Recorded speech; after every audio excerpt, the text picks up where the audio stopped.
Iran's supreme leader Ayatollah Khamenei is now dead, and the Straits of Hormuz supposedly is also closed. یہ دو باتیں کافی زیادہ ایک serious ایسکیلیشن کی طرف ہنٹ کر رہی ہیں آنے والے دنوں یا ہفتوں کے اندر. دو پرسپیکٹیوز ہیں یہ جو بھی ریسنٹ اسرائیل یو ایس کی جو سٹرائکس ہیں ایران پہ اس کے بارے میں. پہلا یہ کہ چونکہ اب جو آیت اللہ خمینی اور اس کے جو ٹاپ لیڈرشپ گروپ ہے وہ اب ختم ہو چکا ہے, تو maybe the war is now over as well because they have essentially achieved their targets, their aims. But اس کا دوسرا اسپیکٹ یہ ہے کہ اس کا ریئیکشن اب اور زیادہ ہوگا. یہ جو ویڈیو میں ابھی ایک چھوٹا سا انالیسس دینے جا رہا ہوں اس کے اندر آئی تھنک ویری امپورٹنٹ کہ ہم یہ دیکھیں کہ اب سوال کون سے ہیں جو پوچھنے والے ہیں, کیونکہ نیچرلی ہمیں ہر چیز کا جواب تو نہیں آتا اور جو ابھی ہم کچھ بھی کلیم نہیں کر سکتے. there are different aspects going on, so much will depend upon the reaction of the people. There are videos on internet جو کہ شو کر رہی ہیں سیلیبریشنز بھی تہران کی اسٹریٹس کے اندر, کچھ ویڈیوز مورننگ بھی دکھا رہی ہیں ایران کے اندر ہی. اسی طرح ڈیوائڈیڈ اوپینین ہے آن لائن بھی لوگوں کا. I've spoken to a few people there as well, ادھر بھی ڈیوائڈیڈ اوپینین ہے. دوسرے اینڈ پہ بات یہ ہے کہ یہ جو ہارموز کا کلوجر ہے یہ بہت امپورٹنٹ ہے. دیکھیں اسٹریٹ آف ہارموز دنیا کے امپورٹنٹ چوک پوائنٹس میں سے ایک چوک پوائنٹ ہے. I would say probably the most important Chowk point. 20% دنیا کی آئل سپلائی جو ہے وہ اسٹریٹ آف ہارموز سے گزرتی ہے. اسی طرح 30-35-40% LNG جو ہے دنیا کی وہ یہاں سے گزرتی ہے. آئل مجھے بار بار یہ بتانے کی ضرورت نہیں ہے, oil is called the strategic commodity of the world. Oil is what lubricates the factory of the world. ابھی بھی ڈسپائٹ ہماری یہ misplaced اور illogical notions of renewable energy taking over the fossil fuels جو کہ اگلے 70-80 سالوں میں نہیں ہونے والا, despite that oil is still the most important commodity in the world in terms of not only in terms of energy etc but in terms of the very survival. Pakistan کی example لیں, انڈیا کی example لیں, میں آگے آپ کو اپنی ابھی ہماری ساؤتھ ایشیا کی ڈپینڈنسی بھی بتاتا ہوں اس پہ. بٹ پوری دنیا کو آئل چاہیے. یو ایس ابھی دنیا کا لارجسٹ آئل پروڈیوسر ہے, بٹ ساتھ ہی ساتھ آئل کنزیومر بھی ہے. چائنا بہت بڑا آئل کنزیومر ہے. تو اگر اسٹریٹ آف ہارموز بھی بند رہتی ہے زیادہ دیر, ایران کے پاس ایسی ٹیکنالوجی ضرور ہیں جس میں انہوں نے انڈر واٹر سسٹمز رکھے ہوئے ہیں, مائنز ہیں ایسی جن کو وہ کر کے بلاسٹ کر کے اس اسٹریٹ کے اندر مسئلہ کر سکتے ہیں, بلاکٹ کر سکتے ہیں.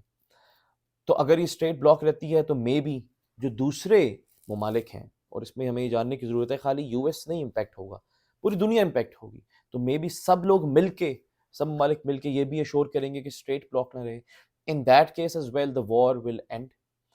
So اگر ریئیکشن کم آتا ہے, فرسٹ ونس اگین ہمارے پوائنٹ کا کہ خمینی کی ڈیتھ کا ریئیکشن کم آتا ہے, پھر بھی وار جلدی ختم ہو جائے گی. یہ ایک سینیریو ہے. آن دی ادر ہینڈ اگر ہم آن دا کانٹریری بات کریں, ریئیکشن زیادہ آئے, ہارموز کا بلاکٹ زیادہ چلتا رہے, تو وار چلتی رہے گی. Right now as of Sunday no one knows. اگلے 24 سے 24 to 48 hours will be important. We will see Monday کو مارکیٹس بھی اوپن ہوگی, ان کا ریئیکشن بھی پتہ لگے گا. اس میں پاکستان یا ہمارے جیسے ممالک ہیں, خاص طور پہ ایشین ممالک, ان کو بڑا امپورٹنٹ ہے یہ سمجھنا کہ ان کی ڈپینڈنسی اس ریجن پہ کتنی ہے, اور اس کا جو فال آؤٹ ہے وہ نہ صرف اکنامک ہوگا بلکہ پولیٹیکل بھی ہوگا, سوشل بھی ہوگا, ڈپلومیٹک بھی ہوگا. Right now U S counsellor جو کراچی ہے اس کے اوپر سنڈے کوئی پروٹیسٹرز نے اٹیک بھی کیا ہے بلکہ, اور پولیس اور ان کے کلیشز بھی چل رہے ہیں. دس از جسٹ ون ایگزامپل. پوری دنیا میں اسی طرح ہو رہا ہے. پاکستان کی اگر آپ بات کریں تو 91% ہماری جو انرجی کی نیڈز ہیں ہم امپورٹ کرتے ہیں, اور وہ ساری کی ساری گلف سے آتی ہیں, گلف کنٹری سے آتی ہیں, جس میں یو اے ای کا کافی بڑا رول ہے, سعودی عرب کا کافی بڑا رول ہے. آئل کی بات کر رہا ہوں میں. اسی طرح جو اسٹریٹ آف ہارموز ہے یہ ساری کی ساری گزر کے گلف سے اسی اسٹریٹ کے تھرو ہمارے تک پہنچتی ہیں. ٹینکرز LNG کے جو ہم پاکستان پہلے 8-9 لیا کرتا تھا, اب تھوڑے کم ہو گئے ہیں ہماری ڈومیسٹک ڈیمانڈ کی وجہ سے, وہ بھی کچھ اراؤنڈ 7 سے 6 جو ہیں وہ اسی اسٹریٹ آف ہارموز سے گزر کے آتے ہیں. اگر یہ بند ہوتی ہے اور لانگ ٹرم بند ہوتی ہے تو اس کے ڈراسٹک امپیکٹ آئے گا پاکستان پہ. کہا جاتا ہے کہ ہر $1 انکریز کے اوپر, اگر آپ انڈیا کی ایگزامپل لیں تو $2 بلین کا ان کا امپورٹ بل بڑھ جاتا ہے. ہماری کنزمپشن اتنی نہیں ہے, but I am thinking any where between $500 million to $1 billion میں بھی ہمارا امپورٹ بل بھی بڑھ سکتا ہے اگر آئل پرائسز اوپر جاتے ہیں. لانگ ٹرم کلوجر آف ہرموز میں ایک سینیریو کے اندر آئل پرائسز $100 بھی ٹچ کر سکتی ہیں. ابھی 71 یا 72 پہ کلوز ہوئی تھی اس فرائیڈے کو. So what it means is that, اور پرائسز پیٹرول پمپ پہ آلریڈی 8 سے 9 روپے بڑھ چکی ہیں. اگر یہ اتنے روپے پہ جاتی ہیں تو وی will C petrol prices touching 350 اور 400 پاکستانی روپی, جو کہ کاسٹ آف لیونگ کرائسس جس سے پاکستان آلریڈی گزر رہا ہے اس کو اور نیگیٹیولی افیکٹ کرے گا. اس کے ساتھ ساتھ ایک یہ بھی امپورٹنٹ پوائنٹ سمجھنے کی ضرورت ہے کہ یو اے ای کے ساتھ ہمارے ڈپلومیٹک کنیکشنز بڑے اسٹرانگ ہیں, نہ صرف یو اے ای کے ساتھ بلکہ ساری گلف کنٹریز کے ساتھ, بٹ ایران کے ساتھ بھی ہمارا بارڈر شیئر ہوتا ہے. اور اس کا اسپل اوور کہ ہم کس کی سائڈ لیں گے, کس کو سپورٹ کریں گے, ہمارے یہاں کمیونٹیز ڈفرینٹ سیکٹس جو ہیں وہ کیسے ریئیکٹ کریں گے, یہ بہت زیادہ سینسٹیو اور سگنیفیکنٹ ایشو رہے گا اگلے آنے والے کچھ ویکس کے اندر, ایٹ لیسٹ فار پاکستان. اگر strait of Hormuz once again close رہتی ہے زیادہ آئل پرائسز کے ساتھ ساتھ, ہمیں اوور آل انفلیشن انکریز ہوتی ہوئی نظر آئے گی پاکستان میں, جو کہ 3 سے 4% تک انکریز آ سکتا ہے پرولونگ کنفلکٹ میں, 1 سے 2% لمیٹڈ کنفلکٹ کے اندر. اس کے ساتھ جو ہماری فرٹیلائزرز ہیں جو گیس کے اوپر چلتے ہیں یا گیس رن پاور پلانٹس ہیں اوور آل, ان کی کاسٹ بھی انکریز ہوگی. بزنسز جو آلریڈی یہ بات کرتے ہیں کہ پاکستان میں کاسٹ آف ڈوئنگ بزنس یا ان پٹ کی کاسٹ جس کے اندر سب سے زیادہ مین الیکٹریسٹی آتی ہے یا انرجی آتی ہے, وہ آلریڈی ہمارے ریجنل کمپیٹیٹر سے کافی زیادہ ہے, وہ بھی مزید بڑھے گی. 50% تک انکریز آ سکتا ہے, 70% تک انکریز آ سکتا ہے. اس کی وجہ سے ٹیکسٹائلز اور بھی مینوفیکچرنگ سیکٹر جسے لارج اسکیل مینوفیکچرنگ کہا جاتا ہے, آلریڈی ان ڈالرمز آلریڈی اس کی ڈکریز ہو رہی تھی آؤٹ پٹ, وہ بھی امپیکٹ کر سکتی ہے. بجٹ بھی آنے والا ہے کچھ مہینوں تک, تو اس کا امپیکٹ اس کے اوپر بھی آئے گا. پاکستان کی جو جی ڈی پی ہے اس کا جو ڈریگ ہے یا کانٹریکشن ہے وہ بھی 1.5 سے 3% تک ہو سکتا ہے. فلڈز جو آئے تھے, جو ابھی کیٹاسٹرفیز ہوئی تھیں بارشوں کی وجہ سے, آلریڈی اس نے ہمیں کافی ولنریبل کر دیا تھا. آئی ایم ایف نے یہ بات اپنی لیٹسٹ رپورٹ میں کی بھی تھی.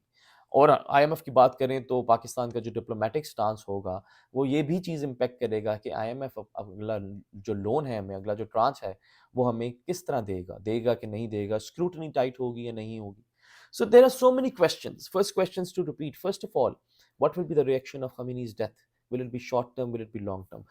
Will Strait of Hormuz be fully closed? Abhi partially closed to hai. If it is, how long will it remain closed? That will determine the future direction of this escalation. Who will replace Khamenei? There is Shah of Iran کا رضا پہلوی کے جو descendants ہیں, اس نے ابھی U S سے کیا کہتے ہیں اسپیچ بھی کی تھی, اور کافی عرصے سے وہ جب پروٹیسٹ شروع ہوئے تھے ایران میں, کافی عرصے سے وہ میڈیا پہ بھی آ رہا تھا. ول ہی کم دیر, ول ہی بی ایکسیپٹڈ اور ناٹ؟ اینڈ ساتھ ہی ساتھ ہمارا ریئیکشن جو ڈومیسٹکلی ہمارا ریئیکشن کیا ہوگا پاکستان کا, and how will we able to manage unfortunately if there is an long term blockade of Strait of Hormuz, how will be able to manage the economic conditions? Those are the important questions, and I think we need to ask them and we need to further discuss them so that we can come up with some sort of clear picture. Thank you so much for watching.